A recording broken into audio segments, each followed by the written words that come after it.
जय हिंद। तो इस वीडियो में हम लोग प्रदूषण पर निबंध देखने वाले हैं। इसके पहले वाले वीडियो में हम लोगों ने कोरोना वायरस पर निबंध देख लिए थे। तो अगर आप लोग पहले वाले वीडियो नहीं देखे हुएगा तो देख लीजिएगा। तो देखिए, सबसे पहले हम लोग देखेंगे भूमिका। अब देखिए, जैसा कि आप लोग जानते हैं कि बिहार बोर्ड में जो है अब भूमिका पूछ रहा है, प्रकार पूछ रहा है, उसके बाद बचने का उपाय पूछ रहा है, उपसंहार पूछ रहा है, यानी बिंदु बाई बिंदु पूछ रहा है। तो ठीक उसी प्रकार हम लोग देखने वाले हैं। तो देखिए, हम लोग भूमिका देखते हैं। भूमिका है कि प्रदूषण एक प्रकार की ऐसी समस्या है जिसके कारण अनेक कठिनाइयों का सामना प्राणियों को करना पड़ता है। वायु में अवायवीय पदार्थों के मिश्रण से जो दोष पैदा होता है उसे प्रदूषण कहते हैं। यानी हम प्रदूषण किसे कहते हैं? तो कह रहा है कि वायु में, यहाँ पे है, वायु में अवायवीय पदार्थों के मिश्रण से जो दोष पैदा होता है उसे प्रदूषण कहते हैं। यह एक गंभीर समस्या बन चुका है। यह सिर्फ हमारे देश की ही नहीं बल्कि अंतर्राष्ट्रीय समस्या है। उसके बाद है, जिसके चपेट में पृथ्वी पर रहने वाले सभी जीव जंतु और अन्य निर्जीव पदार्थ भी आ गए हैं। इसका प्रभाव चारों ओर दिखाई दे रहा है। तो यहाँ तक हम लोग देख लिए। तो अगर आप लोग चाहें तो इतना का स्क्रीनशॉट ले सकते हैं। आगे देखिए, उसके बाद कह रहा है कि प्रदूषण का शाब्दिक अर्थ है किसी प्रकृति में संतुलन खराब होना, जीवन के लिए जरूरी चीज़ों का दूषित हो जाना, जैसे स्वच्छ जल न मिलना, शुद्ध वायु न मिल पाना और प्रदूषित माहौल का पैदा होना। तो ये हमारा था भूमिका। अब आगे हम लोग प्रदूषण के प्रकार देखेंगे कि प्रदूषण कितने प्रकार के होते हैं। तो देखिए, प्रदूषण के प्रकार कह रहा है, प्रदूषण के कुछ महत्वपूर्ण प्रकार वायु प्रदूषण, जल प्रदूषण, मृदा प्रदूषण और ध्वनि प्रदूषण है। तो अब देखिए, हम लोग एक एक करके देखने वाले हैं कि वायु प्रदूषण क्या है, उसके बाद जल प्रदूषण क्या है, मृदा प्रदूषण क्या है और ध्वनि प्रदूषण क्या है। तो सबसे पहले हम लोग देखने वाले हैं वायु प्रदूषण। तो देखिए, कह रहा है कि वायु प्रदूषण जो है सबसे खतरनाक प्रदूषण माना जाता है। इन प्रदूषण का मुख्य कारण उद्योगों और वाहनों से निकलने वाला धुआं है। इन स्रोतों से निकलने वाला हानिकारक धुआं लोगों के लिए सांस लेने में बाधा भी क्या उत्पन्न करती है। दिन प्रतिदिन बढ़ते उद्योगों और वाहनों ने वायु प्रदूषण में काफ़ी क्या कर दी, वृद्धि कर रही है या कर दी है, जिसके कारण फेफड़ा से संबंधित अनेक बीमारियां होती है। तो ये हमारा था वायु प्रदूषण। अब उसके बाद देखेंगे जल प्रदूषण कि जल प्रदूषण क्या है। तो देखिए, यहाँ पे कह रहा है जल प्रदूषण। जल प्रदूषण भी सीधे समुद्री जीवन को प्रभावित करने वाला एक बड़ा मुद्दा है, क्योंकि वे केवल अपने जीवित रहने के लिए पानी में पाए जाने वाले पोषक तत्वों पर निर्भर रहते हैं। समुद्री जीवन का धीरे धीरे गायब होना वास्तव में इंसानों और जानवरों की आजीविका को प्रभावित करेगा। उसके बाद है, कारखानों तथा उद्योगों से निकलने वाला हानिकारक कचरे की पानी के मुख्य स्रोतों जैसे नदियों, झीलों और महासागरों में डाला जाता है, जिससे पानी दूषित हो जाता है।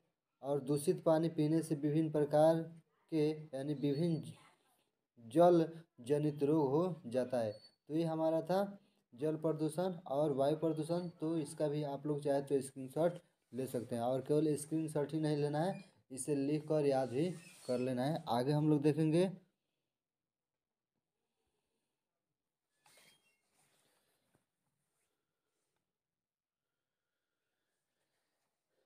देखिए, 3 नंबर में है मृदा प्रदूषण। मृदा प्रदूषण जो है उर्वरकों, फफूंदनाशकों, कीटनाशकों और अन्य रासायनिक यौगिकों की अत्यधिक उपयोग के कारण होता है। यह मिट्टी पर पैदा होने वाली फसल को दूषित कर देता है और जब इनका सेवन किया जाता है तो इससे अनेक बीमारियां होती है। यह हमारा मृदा प्रदूषण था, यानी मृदा अर्थ होता है मिट्टी से संबंधित। तो इसका आप लोग चाहे तो एक स्क्रीनशॉट ले सकते हैं। आगे देखिए हम लोग ध्वनि प्रदूषण देख रहे हैं कि ध्वनि प्रदूषण क्या है।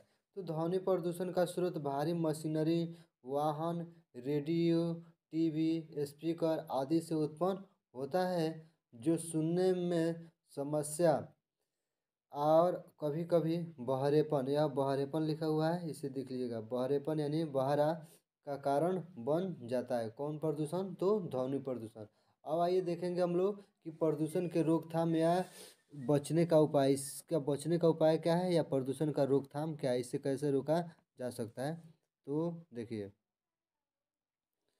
कह रहा है कि वायु प्रदूषण को रोकने के लिए हमें अधिक मात्रा में पेड़ लगाने चाहिए।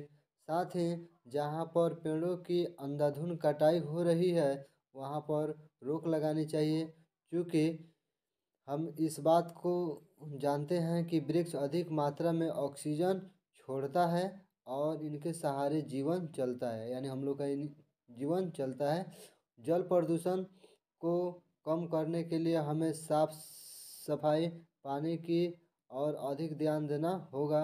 उसके बाद है ध्वनि प्रदूषण अधिकतर मानव द्वारा ही किया जाता है, इसलिए हमें स्वयं इस पर रोक लगाना चाहिए।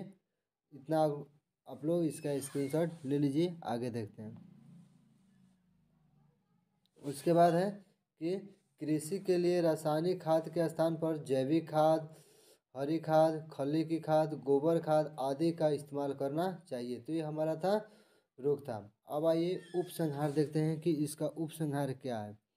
तो देखिए उपसंहार में है कि प्रदूषण एक पर्यावरणीय समस्या बनती जा रही है, जो ईश्वर प्रकृति रूपी प्रकृति व मानवीय जीवन को विनाश की खाई में ढकेल रही है। यदि इसके निवारण व नियंत्रण को नज़रअंदाज किया तो यह समस्या मानव व अन्य प्राणियों के लिए एक बड़ा खतरा बनकर उभरेगी। इसके बाद है जिससे हमारी आने वाली अगली पीढ़ी शुद्ध भोजन, हवा, पानी आदि अनेक चीज़ों के लिए तरसेगी। इसलिए हमें पर्यावरण संरक्षण की तरफ से कदम बढ़ाने होंगे तथा हमें जन जन में प्रदूषण से संबंधित, आगे देखिए तब तक इसका आप लोग इसका एक स्क्रीनशॉट ले लीजिए, जानकारी के प्रति जागरूकता फैलानी होगी। जब तक हमारे पूरे देश के लोग, यानी एक ही देश के नहीं बल्कि पूरे देश के लोग जागरूक नहीं होंगे, तब तक किसी प्रकार के प्रदूषण के को कम करना मुमकिन नहीं है। तो यह था हमारा प्रदूषण पर निबंध। तो इसे वीडियो को रोक रोक कर और आप लोग स्क्रीनशॉट ले कर कॉपी में लिख कर याद कर लीजिएगा, या अगर आप चाहें तो 2 बार 3 बार 4 बार वीडियो देख लीजिएगा। निश्चित है कि आप अगर 2 बार 3 बार देखते हैं तो आपको याद करने की कोई ज़रूरत नहीं पड़ेगी, याद ऐसा ही हो जाएगा। तो फिर हम लोग मिलते हैं अगले वीडियो में। जय हिंद, जय भारत।